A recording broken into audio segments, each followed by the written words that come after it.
Hey everyone, welcome back to This Is Monsters. I'm your narrator, Giles with a J. I just want to take a quick moment to let you know that we're on season 21 and the theme is strange and unusual. I feel like I might have been a little too aggressive in my previous intro and I want to make things a little more positive, so I'm going to encourage you to caress the like button and maybe hug the subscribe button. Show it some love. Don't hate. Save your hate for the monsters. On with the show. In life, we meet people who have a profound effect on us. Coaches, teachers, bosses, they all can become mentors and give us a sense of loyalty. Of course, that can be taken to an extreme and the mentorship can twist into brainwashing. In the woods of Canada, a small group of people would end up so brainwashed that they would do anything for their leader, even when they were asked to dispose of the bodies of those he had killed. This is Monsters.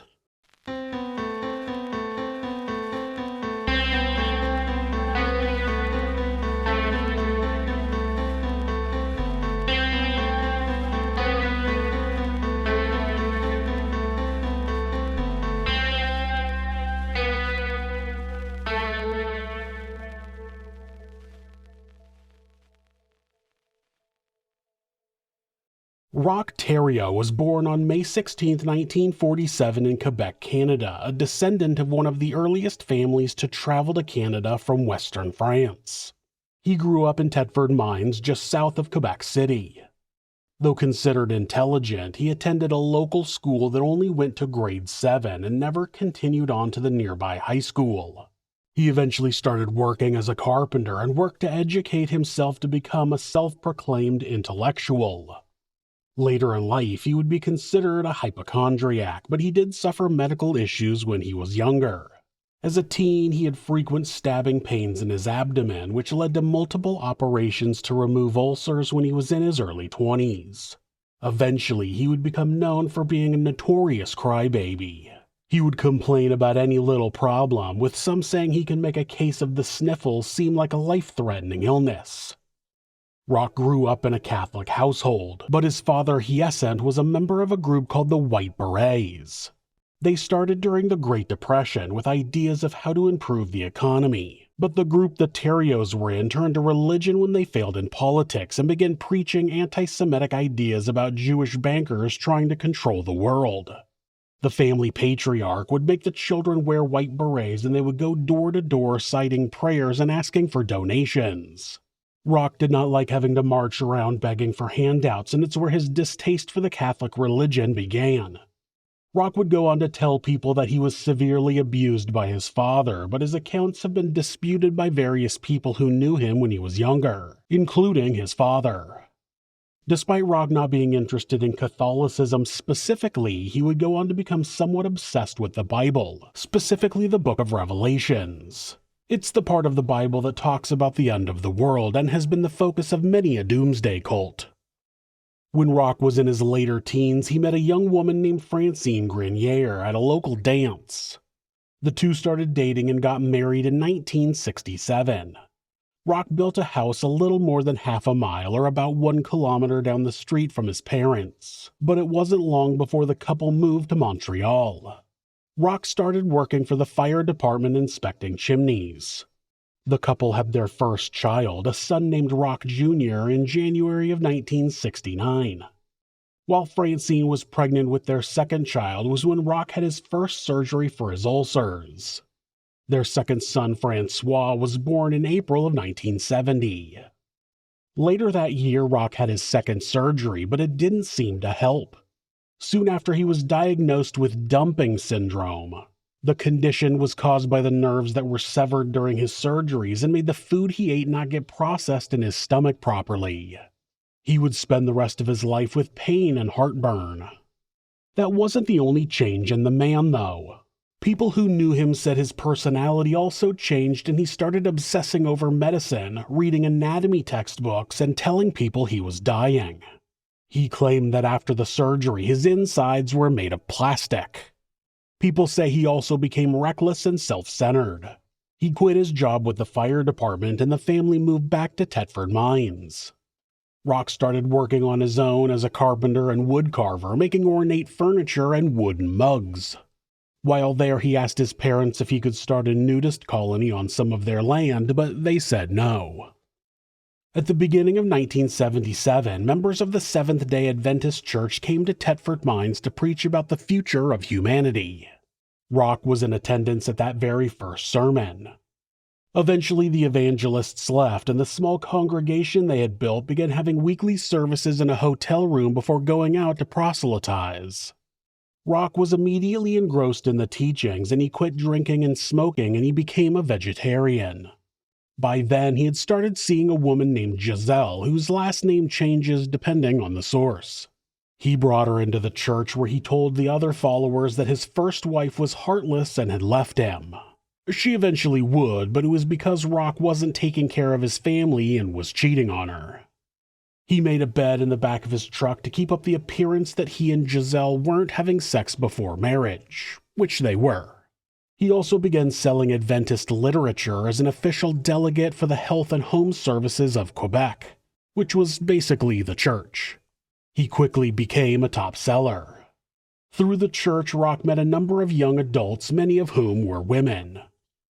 Solange Boilard was born on March 2, 1956 in Quebec. She was the baby of the family, which meant she was a bit spoiled. She did well in school, and after high school she enrolled in a business administration program at a college in Thetford Mines. There she met other young adults, Jacques Fizet, Chantal Labrie, and Francine Laflamme, all of whom would go on to be followers of Roch. He began giving lessons directly to them, and his group of followers grew. In 1977, he and his followers attended an Adventist retreat, and it was there that Roch claimed to have had a vision of God telling him that the area was a holy place. That was the beginning of Roch believing that he had a more important message than the Adventist Church, but he continued on for a while longer. He brought in more and more followers, and eventually Giselle's apartment was overstuffed with various young adults. Roch ended up renting a house that the group turned into a clinic to help people stop smoking and live a healthy lifestyle. He convinced one local to transfer his wife, who was being treated for leukemia at the hospital, to his clinic where he could treat her with a healthy diet. Oh, well, why didn't the trained and licensed doctors think of that? The woman was dead a month later. It was around that time that the Adventist pastors voted Roch out of the church. Roch didn't really care much. He was well on his way to starting his own religion, where instead of delivering God's message, he was the God that gave the messages. Giselle didn't like that Roch was spending so much time with other young women and eventually asked him to marry her, which he did, but it was quickly apparent that he had just done it to pacify her. When she became pregnant and told Roch that she was going to leave, he punched her in the face and locked her in the bedroom for 2 days. Giselle was not going to go home to her parents, as Roch had already proclaimed that his followers were no longer allowed to contact their families. Of course, until later, when he needed them to beg for money. In the beginning, though, isolating members from the people who might convince them to leave the group is a common tactic for cult leaders. The cult, and most importantly its leader, is the only thing that understands them and is giving them freedom, when in reality they were having their freedom taken away. An increase in paranoia is also common with cult leaders, and Roch was no different. Since Roch had been kicked out of the Adventist Church, his supply of literature and natural foods had gone away, and suppliers were upset about his unpaid debts. The police also started keeping an eye on the clinic after the death of the leukemia patient, so the leader decided it was time to move on. On June 5, 1978, Roch told his followers that they needed to spread their word, and a caravan of people including 6 men, 12 women, and 2 children left the area and headed out, where they held stop smoking seminars in various areas for about a month before Roch took them out to a remote spot on the Gaspé Peninsula in New Brunswick. There he told his congregation that the end of the world was going to happen on February 17, 1979. He said that God had appointed him as his personal emissary, and of course, anyone who was loyal to him would be saved from the impending apocalypse. We really need to start teaching every single person when they're young that if anyone ever says that God told them that the world would end on XYZ date and that you would be spared if you follow them, it's a fucking cult. I'm pretty sure that history has shown us that people who say that have never been right and they're just trying to start a cult. Seriously, let's stop believing these cult leaders already. And then he ends up inevitably claiming that all the women need to sleep with him because it's a fucking cult. Of course, after finding a clearing in the wilderness and building an encampment, unsurprisingly, Roch started sleeping with all the women. It's crazy how many people are willing to believe that God has a specific date that the world is gonna end, and before that happens, he really needs one dude to bang as many women as possible. Either God's an absolute freak, or the dude is lying, which seems more likely. But I digress. Roch found a spot that was supposedly holy and he had the group start building. He couldn't do any of the labor, of course, because of his stomach pains, but he had a bunch of loyal followers to clear the land and build a cabin. 2 of the men spent the summer digging a well in the middle of the cabin. Others hauled large rocks in to build a fireplace. While Roch was relaxing, watching his flock do all the work, he compared them to ants all working together. He began calling the group the Antill Kids, which gave them a sense of being more of a club than a full-fledged cult. Once the cabin was finished, Roch gave all of the members biblical names, calling himself Moses, and began sleeping with all the women. That angered a heavily pregnant Giselle, and she ran off, but Roch caught her and threatened her. He told her that he was Moses and she had to listen to him or else God would smash her skull. The closest town was too far away to walk to, so she gave in and returned to the cabin. They did lose a few members, though, with one woman returning to France when her passport expired and a family of 3, which included one of the children who had set off with them. Roch didn't seem to try to stop them. In order to make money, the group started baking and selling their goods in various towns. A bunch of the members also began receiving welfare checks, which all went to Roch. The Jonestown Massacre happened on November 18, 1978, which put cult activity into the global spotlight. You can check out the episode I made about that cult, the link is in the description. The Canadian media began to focus its attention on the man who called himself Moses with a group of young college dropouts living in the woods. While Roch and a follower were driving to a radio interview on December 11th, he was stopped by the police and, despite them not being able to take him into custody, he agreed to go with them to undergo a series of psychological evaluations. A master manipulator, Roch easily convinced the psychologist that he was of no harm to anyone. He returned to the camp where he continued his relationships with multiple women, even going as far as to have a ceremony to make them all his wives. February 17, 1979 came and went without any apocalypse. Roch explained that nailing down the exact time of such an event was difficult. He said, quote, "In the eyes of God, 1 second could be 40 of our years, just as 40 of his years may be 1 second to us." Then why did you give an exact date, genius? Chantal Labre's parents were sure that their daughter would see that Roch was a fraud when that date came and the world didn't end, but a month later, when the young woman hadn't left the cult, they got a court order to force her to undergo a psychiatric evaluation. Police showed up at the cabin on March 17th and said they were taking Chantal, but Roch wouldn't allow them inside. They ended up leaving without the woman. Jacques Vissé left the group not long after, claiming that Roch was becoming too violent, but the leader told his followers that the devil had taken him. On April 18th, the police returned and arrested Roch for obstruction of justice. He was ordered to have a 30-day psychiatric evaluation, and during that time, Chantal was taken for her evaluation while families of other cult members were allowed to go into the settlement to try to get their children out. They had no luck. Even Chantal returned to the cabin after the doctors determined her to be in perfect mental health. Roch was able to talk to the media while in the hospital, where he showed them letters of support, some with money included. The attempt to break up the cult backfired, and Roch became something of a folk hero who was helping young troubled people get support to change their lives for the better. Back at the camp, Roch's behavior became more erratic. He had abandoned all of the healthy living he had once preached and was drinking alcohol and soda. He had lost some followers, including a woman with multiple sclerosis who had been at the clinic before they moved out to the wilderness. She fell into a coma and died in October of 1979. Police retrieved the body and investigated her death, but it was ruled to be due to natural causes. They did welcome the arrival of Guy Veer, a man who Roch had met in the hospital during his psychiatric evaluation. Outside of that, Roch decided a better plan for building up his following was to father new members.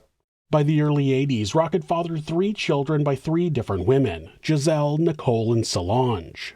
Solange had given birth to her first child, who was fathered by a different cult member.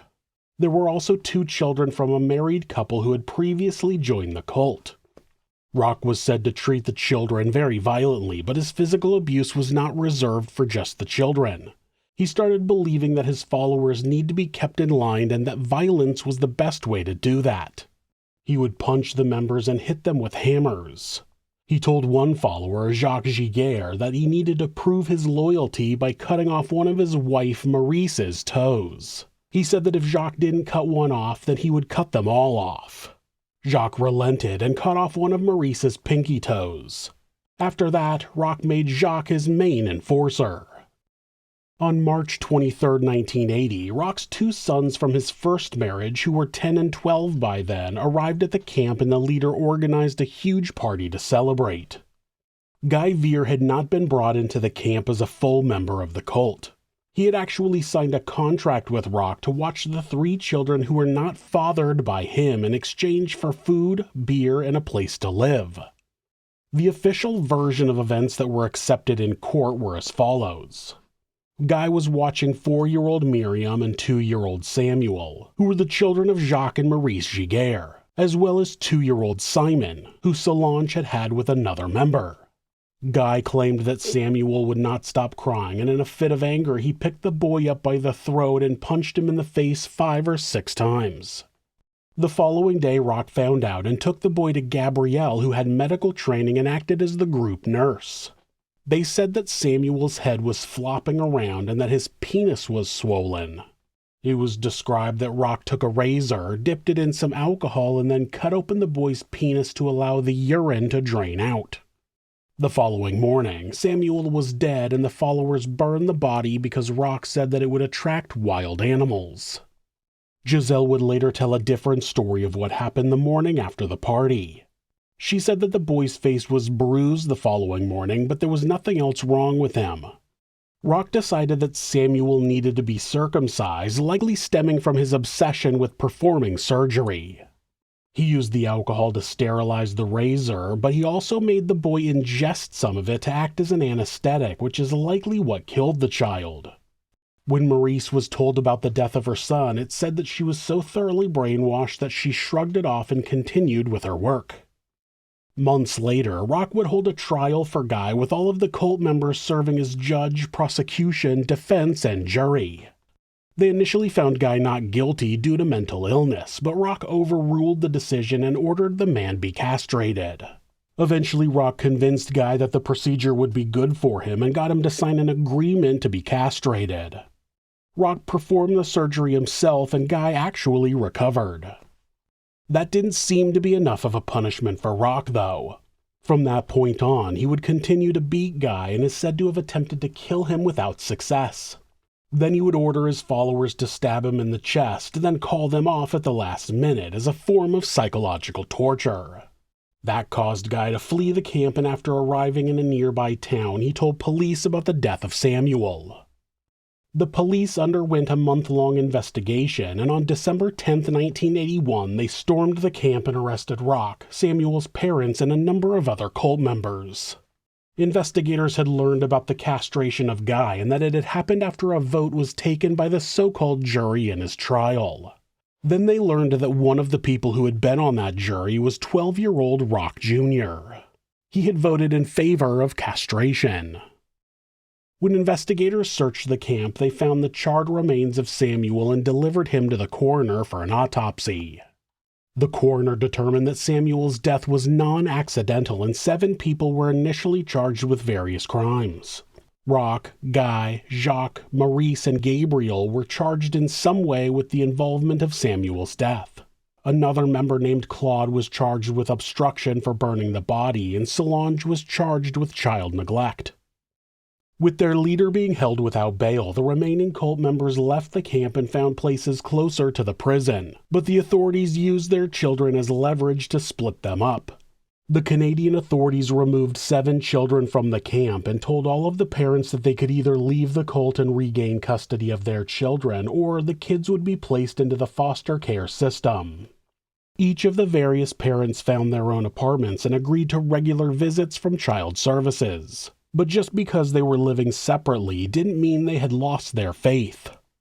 3.5 months after the raid, all of the children were returned to their parents. In September of 1982, all of the defendants were found guilty of various crimes. Jacques and Claude were sentenced to 6 months in jail and 3 years of probation for child abandonment. Maurice and Solange were given 3 years of probation for child neglect. Gabrielle was sentenced to 9 months in jail and 3 years probation for criminal negligence in the death of Samuel and causing bodily harm to Guy. Roch was sentenced to 2 years in prison plus 3 years probation for criminal negligence and causing bodily harm. Guy was found not guilty due to mental illness and sent to a psychiatric facility in Quebec City. Authorities were hoping that having Roch behind bars would cause the cult to fall apart, but they vastly underestimated the man who called himself Moses. While awaiting trial, he had already impregnated 3 of his followers during conjugal visits. Giselle was in charge of the flock while Roch was away. He would call her twice a week to remind her of her duties, and she would tell him when any of the sheep were beginning to wander. He would instruct her to have that person at her house at a specific time, and he would call and talk to them for up to an hour. Once the call was over, the follower would be back on the path that Roch wanted for them. He was released in February of 1984 and lived with Giselle at her apartment. He immediately started talking about moving back out to the camp, but the members of the group had gotten used to simple luxuries like running water and heat. It also would have been a lot of work to rebuild since authorities had burned down all of the structures at the site. Giselle ended up convincing Roch that they should find a big farm to move to. He liked that idea because he decided he wanted to get out of Quebec in order to be away from authorities, particularly probation monitoring. Part of their probation included not all living together, something Roch was not about to comply with. He promised his followers that he was going to quit drinking and there would be no more violence. Then he and Jacques got into their truck and set out to find their new promised land. It didn't take Roch long to find the perfect place. Well, according to him. It was 200 acres or 80 hectares of wooded area in Ontario near the Burnt River with nothing built on it. Roch quickly purchased the land, and when he told Giselle about it, she was disappointed at the idea of starting all over like they had with the camp. This time, though, Roch's planning worked out better than before. They cut down trees and built a sawmill. They built a simple A-frame cabin first, then built a large 2-story house with a kitchen. They built a smokehouse, a bakery, and dug a root cellar into the side of a hill. After 5 months, the property was set up and the group began taking on their roles, keeping everything working. Jacques and Maurice were forbidden to sleep with each other because it was a threat to Roch's status as the leader and father figure. Eventually, Maurice was forced to sleep in a hut away from the rest of the group with her children. This is where I have a hard time understanding how some people can stay in a cult. I get that people can be brainwashed and their own insecurities used against them, and it's a slow process over a long period of time. But to be able to be convinced that your spouse and your children are somehow bad people who are a danger to you and the other members of the cult are just wild. One thing that made the lives of the cult members harder was that the local government of their new compound refused to provide them with welfare. Because of that, Roch declared that the infidels were trying to destroy God's people and that they would have to simply help themselves to anything they needed. The nearby town became the setting for a campaign of shoplifting to supply the compound with food, toiletries, tools, building supplies, and water. The members would wear long overcoats with large pockets sewn inside and steal anything they could. Eventually, a number of the followers were caught and arrested, but the only punishment they received was being banned from the town they had been in at the time. They became desperate for money, especially because the soil on their property turned out to be too poor to be able to grow anything. Roch eventually developed a scheme where he and some other followers would steal fruit from other farms and then sell it on the side of the road. They used the money from that to finish supplying their bakery with equipment and began selling bread door to door in nearby towns. There was never quite enough for everyone to eat, but the situation seemed tolerable and Roch spent most of his energy working on new ways to make money. Then he started drinking again. After the group moved to their new property, officials from a nearby town notified child services of the commune, including several children and pregnant women. When the agent arrived at the property, it was unconventional, but they weren't breaking any laws and it actually seemed like a nice place to raise children. Based on the descriptions, it would have been many people's dream scenario. Beside it being a cult.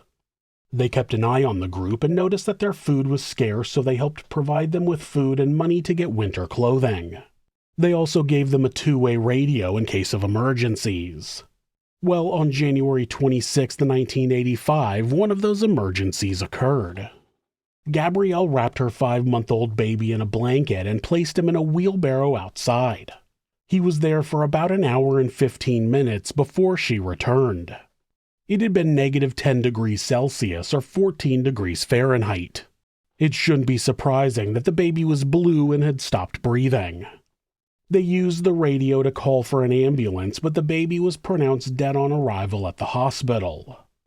For some reason, the coroner reported that the child had died from sudden infant death syndrome, despite the baby having clearly died of exposure. Gabrielle would later say that Roch hated the child because he had a slight deformity on one eyelid and would regularly beat him. She claimed she left him outside as an act of mercy. Because of the cause of death, though, nobody was arrested. The social worker did continue keeping an eye on the compound, trying to find anything to use to break up the cult and save the children that were there.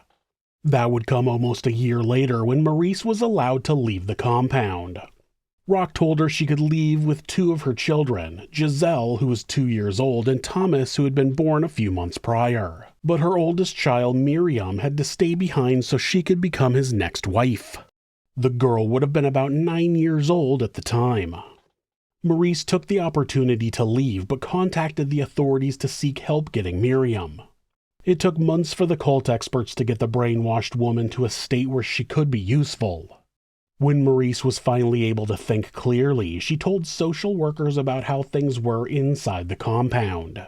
She told them how Roch would hit everyone with the blunt side of an axe, including the children. He performed surgeries on followers with improper tools and no anesthesia. He also separated the children into 2 classes, the ones who were fathered by him, who were treated well, and the ones who weren't his offspring, who were treated as slaves. He used some of the children for sex games, and of course, he was holding her daughter to become his next wife. On December 6, 1985, the police raided the property with warrants to take every child into custody. Roch didn't resist. He was a calculated person and believed that handing over the children willingly might get the authorities off his back. He told his wives to wash and dress the children, and all the women complied without complaint. Having their children taken away seemed like an ordinary event to them.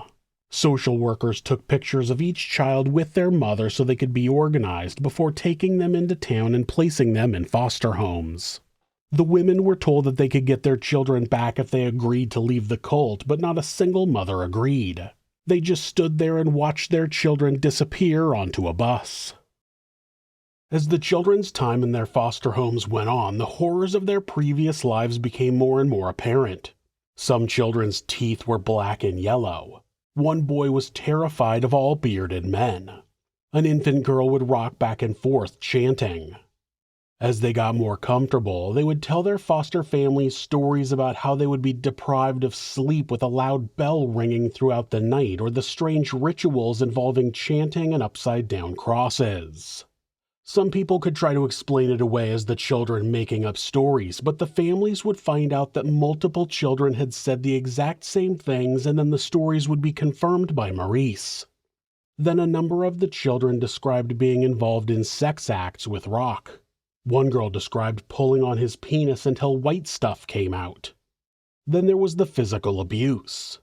Before Samuel died, Roch had put his foot on the boy's head and told him, quote, "The more you cry, the more I'll crush your head." He threw children against walls and trees. He would sometimes hold two babies by their ankles over a fire and threaten to throw one in, making each mother beg for the life of their child. What should have been an open and shut case of child abuse turned out to be anything but. An independent group was brought in to evaluate the situation, and they had determined that the children should be returned to the compound immediately. They claimed that, though their lifestyle was unconventional, the group was being discriminated against because they were French-speaking in an increasingly English-speaking world. That led to court hearings which were initially attended by Roch and his wives, but they ended up leaving and not complying with the judge's instructions. Fortunately, the judge was not blind to what was really going on at the compound and didn't agree with the independent assessment in any way. So, though it took longer than it should have, it was ruled that the children would stay with their foster families and be formally adopted if those families wanted. By then, Roch had fathered 4 more children who were taken away immediately after they were born. Despite all that, the district attorney said there wasn't enough evidence to press charges for any crimes and Roch was left in power. After having his children taken away, Roch's violence increased. He would get drunk and carry out unspeakable acts on his followers. He would whip them with a belt and break their bones with a hammer. He would pull out their teeth. Once Claude angered Roch somehow and he was ordered to put a band around his testicles. By the next morning, they were swollen to the size of an orange and had turned blue and purple. Not long after, one of his testicles got infected, so Roch had his followers hold Claude down and he cut the infected testicle out before cauterizing the incision with a piece of red-hot iron. But he was still angry at Claude, so he held a vote on whether or not they should stone him to death.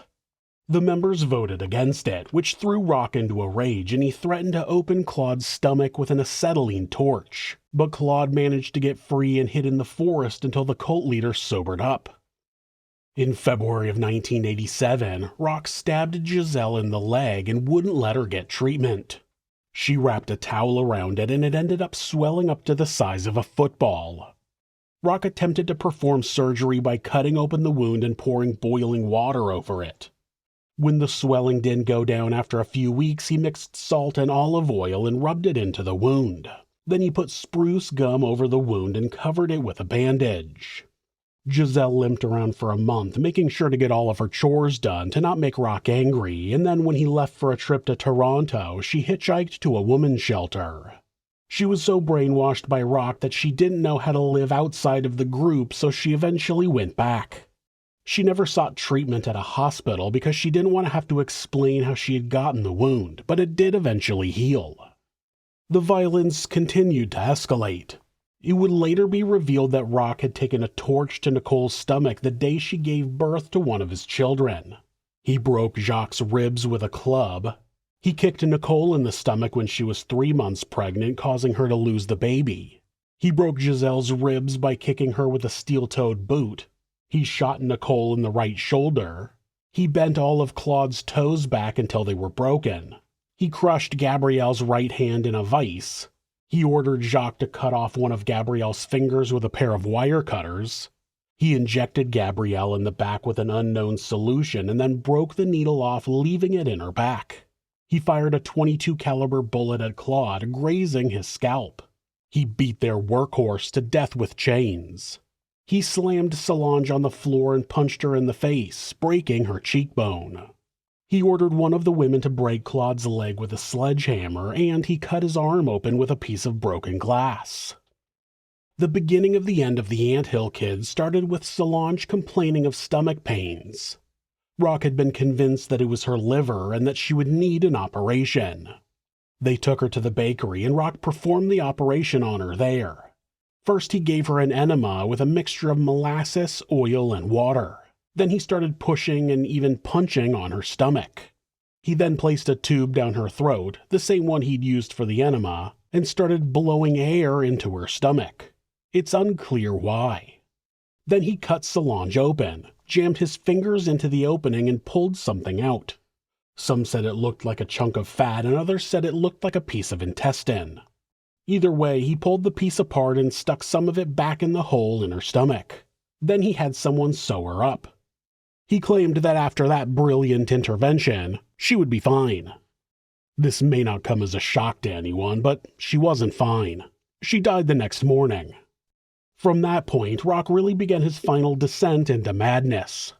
At first, he was so distraught that he told his followers that he wanted to die. The first attempt was to have him sit in a van and direct the exhaust into the vehicle.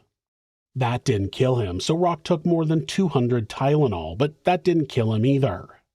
They obviously had the means to easily kill him, and seems as though Roch only wanted to seem like he was ready to end it all. He was not ready to relinquish his control, which he would then use to horrific ends. The group had built a coffin for Solange and buried her body, but Roch ordered her to be exhumed. First, he cut her open, removed some of her organs and a rib, which he turned into a necklace. Then he had Jacques drill a hole in her forehead so Roch could ejaculate into her brain, something he believed would bring her back to life. After that was complete, he started talking about giving some of the members lobotomies. Fortunately, that never happened, but it created a situation where Giselle started questioning her husband's almighty power. She started leaving the compound for periods of time and living with her parents.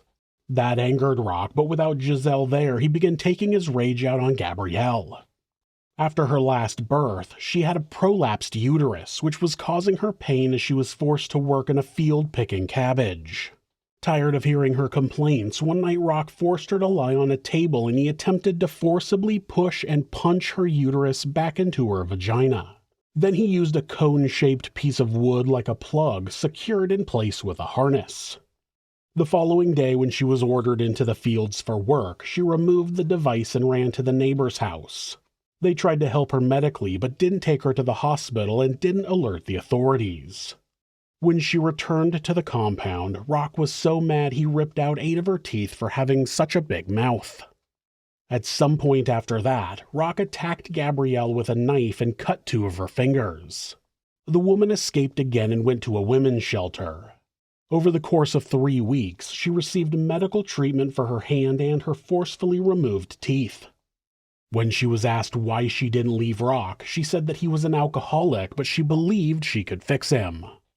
When she returned to the compound, Roch ripped off the cast on her hand and pulled out the wires that had been put there to stabilize her fingers. On May 26, 1989, Roch asked Gabrielle to put her hand on a table and he stabbed a knife through it and into the table. Gabrielle was effectively stuck in place, and that's when Roch pulled out another knife and began cutting off her arm between the elbow and the shoulder. After having removed a strip of flesh around the bone, he pulled the knife out of her hand and led her to a stump. He had her lay her arm on the stump and used a meat cleaver to cut the bone. The stump left on Gabrielle was dipped in a saline solution and Chantal stitched up the end. Despite all that happening without any anesthesia, Gabrielle didn't pass out and she never considered leaving Roch. Months later, Roch declared that Gabrielle's wound was not healing properly, so he used scissors to make cuts in the stump and then cut a small chunk of flesh from her right breast, claiming it would redirect the infection somewhere else. Yeah, that's not how that works. Like somehow your body can only have 1 infection at a time. She'd just have 2 infections. Then he hit Gabrielle on the head with the blunt end of an axe, leaving her with a large gash in her head. The woman ran into the woods and slept on the ground for 2 days, and when she returned to the house, Roch had not sobered up. He then used a red-hot piece of drive shaft to cauterize the end of her stump. That was finally enough to snap Gabrielle out of her brainwashed state, and she fled the compound and went to the hospital. She tried to claim that she had lost her arm in an accident, but it was clear she was lying, so the doctors called the police. On August 19, 1989, the authorities executed a search warrant for the compound but found the property abandoned. They collected bloody tissues and a number of sharp tools with bloodstains on them. But the Antill kids had not left for good. Though it looked like they knew their time was coming to an end, so they took off to avoid arrest, most of them had actually just gone to Quebec to deliver bread. Some of the members had fled the group, but the rest had no idea the police were coming for them and would soon return to the compound. Obviously, when they returned, they could tell that the place had been searched, but Roch still didn't leave. He played a game of cat and mouse, remaining nearby but always being able to effectively hide whenever the authorities came sniffing. That finally came to an end on October 6th when Roch and the final members of the cult were located and arrested. After extensive searches of the entire property where Roch had built his compound, Solange's remains were located and Roch was charged with her murder on top of being charged with the mutilation of Gabrielle. The fact that Roch had a necklace with one of Solange's rib bones when he was arrested did not help his case. Roch pleaded guilty to assault and the mutilation of Gabrielle and was sentenced to 12 years in prison. Others involved also pleaded guilty and were given lesser sentences. When he was charged with the first-degree murder of Solange Boileau, he pleaded not guilty and was prepared to fight it. But eventually the prosecutor realized there wasn't enough evidence to suggest the murder was premeditated, and they made a deal for Roch to plead guilty to second-degree murder and be sentenced to life in prison in exchange for not being charged with any other crimes. What did he think the authorities would find, I wonder? Nobody else in the cult was charged in the murder. 3 women, Francine Laflamme, Chantal Labrie, and Nicole Ruel, remained loyal to Roch and all had more of his children after he was imprisoned through conjugal visits.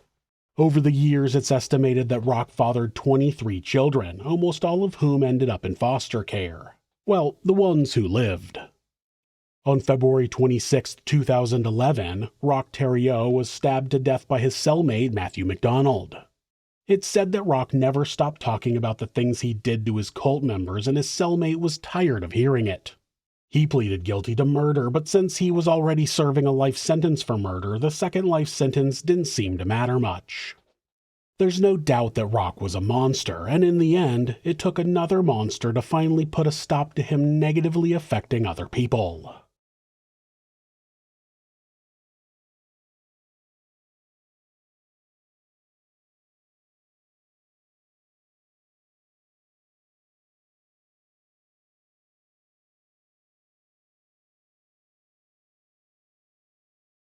Thanks so much for letting me tell you this story. If you're a fan of true crime, hit subscribe and turn on notifications so you don't miss an episode. You can also hit like or leave a comment. If you'd like to support the show, check out our merchandise at thisismonsters.com. The link is in the description. Thanks again, and be safe.